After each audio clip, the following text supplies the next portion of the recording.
Hey all, Biscuits here. I'm a 2D and 3D content developer and I make all sorts of stuff, but I specialize in hair models. Modeling and texturing is what I love doing immensely, but there is another thing that I'm very passionate about, and that is talking about 3D. So I thought, why not make a podcast for fellow 3D enthusiasts? And I hear you thinking, Biscuits, it's all good and well you're droning on and on about 3D for your own pleasure, but what's in it for me? Well, all 3D modelers or content creators come to a point in time where they think, atrocious, awful, white piece of software.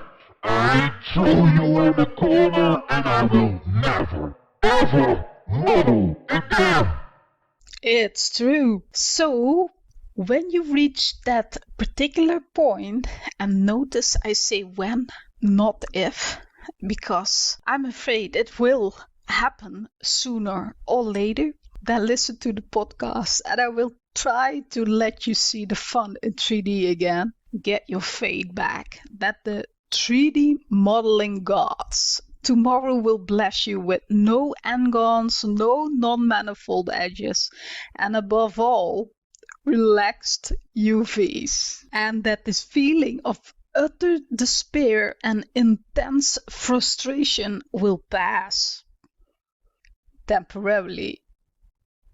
Because I have to tell you, this hopelessness isn't reserved for beginners only. Even the ones with a vast amount of experience fall in this black hole of inverted polygons multiple times a month. Well, at least I do. Anyway, in this introduction podcast, I'm going to talk about myself. Partly, so you know where I'm at, and about the way the outside world perceives us doing 3D magic. For the ones who are curious about becoming a 3D creator or just want to know more about my thoughts and experiences about being a 3D modeler, in this podcast series I will tackle specific topics with a personal point of view. Things like what does it take to become a modeler or content developer, how to handle and give criticism, some frequently asked questions, things like what mistakes did you make and what would you do differently, and workflow magic, for example. I don't know in advance the frequency of my podcast uploads, so if you do not want to miss tips and tricks, subscribe and set the bell notification to all. Then you get an email when I upload new content. A little disclaimer beforehand. Am I supposed to whisper fine print in a podcast? I'm not really sure. Never did this before. Just to be clear, I am not the ultimate fountain of knowledge or pretend to be. I don't know everything. In fact, the more I know, the less I know. The more I learn, the more questions keep popping up in my head. So all the kisses of knowledge I give to you in these podcasts aren't set in stone. Take my opinions and experiences as food for thought. I don't want to read somewhere online Biscuits said n-gons are bad, but they are in certain situations not ideal. I also might warn you, put a 6-pack of Red Bull in the fridge or make yourself a pot of coffee, because you are going to need it to replenish your energy level after I am done. Because my mind goes down rabbit holes and wobbly, unexpected directions when I talk excitedly about something. So, sorry about that in advance. First off, I want to give props to, no pun intended, to some of my 3D colleagues making podcasts, and I find it such a fun way to listen to podcasts while working or laying in bed, and I thought this is relaxing, entertaining, and educational in one. It's the perfect solution to still do something useful, even at times when I'm not modeling due to my nasty MS. Now, I've been a content creator for years and a modeler for even much longer. Maybe you are curious how I handle certain things, and there is so much to talk about and analyze and figure out. It's just a complex topic with many layers, just like air. So for me, 3D modeling just clicked in my brain and conquered my heart really fast. Initially, I saw it as a new way to make illustrations, and I was amazed about the sheer amount of possibilities of different styles and techniques. And mind, this was far before my Poser and Daz Studio render days. So back then, I made all objects in my scenes from scratch.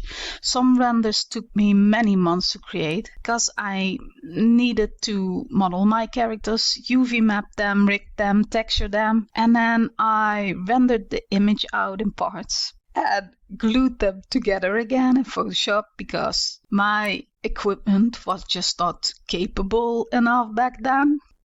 Not that I have a monster rig now, mind.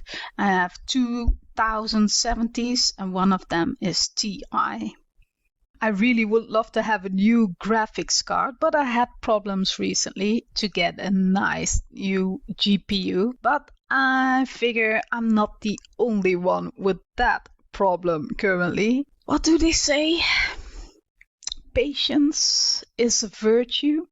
I'm gonna have to be so virtuous then.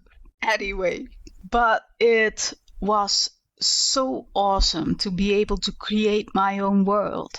And at some point, thinking about new ideas and possibilities was the last thought on my mind before going to sleep every night, and the first when I woke up in the morning. So 3D made quite the impression and had an immense impact on me.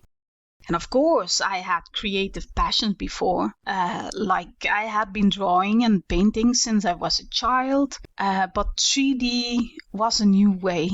And it was creative and a technical challenge in one. I kind of like a bit of challenge, but it sure wasn't the easy road to take to the Emerald City, but it has been a fabulous journey nonetheless.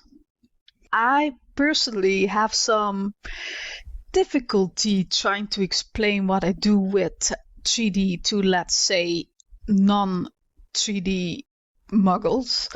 And I say that word lovingly. I do not mean that in a nasty way. I'm a big fan, a huge fan. So I say muggles. I certainly have not always been successful explaining it to my friends and family, let alone strangers. Basically, I'm not leaving an impressive impression at all when some of them think I'm playing with digital Barbie dolls a lot.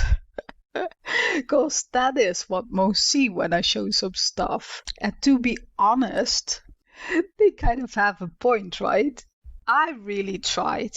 I really did try to get the point across. You know, by giving examples. Like, do you know the movie Avatar? And then you get something like, oh, you make blue aliens for movies. No, I wish. Although I did make a blue alien once. Does that count? Next try. Have you seen Toy Story. Wait. Did you make Woody? No. I didn't make Woody, but I make parts for figures like clothing and hair and I don't know, their living room. I am confident I'm not the only one who went through all the 3D movie examples to explain 3D to others. Once I made the mistake of trying to explain UV mapping to my non-3D friend. That didn't go down very well because I grossed her out heavily with and then you cut the arms and the legs and the head and peel off the skin and laying it all flat on the floor. Totally normal things to say to people. So yes, I'm at a loss how to tackle this. Of course, your closest family will love everything you make, everything, even a pink blob made out of n-gons and booleans. Basically, it's their job, isn't it, to love everything you make. But strangers, I mainly tend to confuse greatly with this 3D thing. For example, at the hair salon. So I have a hairstyle with vintage bangs, like a real life, I mean. So I have to go to the hairdresser a lot to get it cut frequently to avoid to end up like causing it. Then lockdown happened. A revelation during lockdown because I had to cut my own bangs. So I watched a YouTube video on how to cut my own bangs. And after watching one tutorial, everyone knows, you know everything there is to know, right? And you have all the skills you need without practicing. And I figured, I am a 3D hair maker. What could possibly go wrong? Well, the disadvantage of the lockdown also was the advantage. So luckily, no one saw my very skewed, alternative, unsymmetrical bags. So that was good. I really wish there would be like a symmetry option in real life, like we have in 3D and Photoshop, because if not for bangs, I definitely could use it for eyeliner, and I'm sure I'm not the only girl who struggles with this, because one eye always has a glamorous, gorgeous cat eye wing, and the other eye looks like the freaking stitches of Frankenstein. Imagine if you only need to shave half of your beard, guys, or comb half of your hair, put on only one sock, brush half of your teeth, and symmetry in politics. Oh, I stopped myself right there. But yes, I definitely would opt in a real life symmetry option. I would. What was I talking about? Hairdressers. All hairdressers I had so far always ask me two questions. I'm not sure if that goes for other countries as well, but it sure applies here. And the first question is, are you planning going on holiday abroad? Or have you been recently? And the second question always is, what do you do? And for me personally, that's always a kind of a awkward question to answer, cause hair. And some hairdressers then wonder if I do wigs. So no, not actual real wigs, more like digital wigs. And then first you get an awkward, too long silence, and then I'm asked, what's the use in that? Yes, very good question. Also great for one's self-esteem.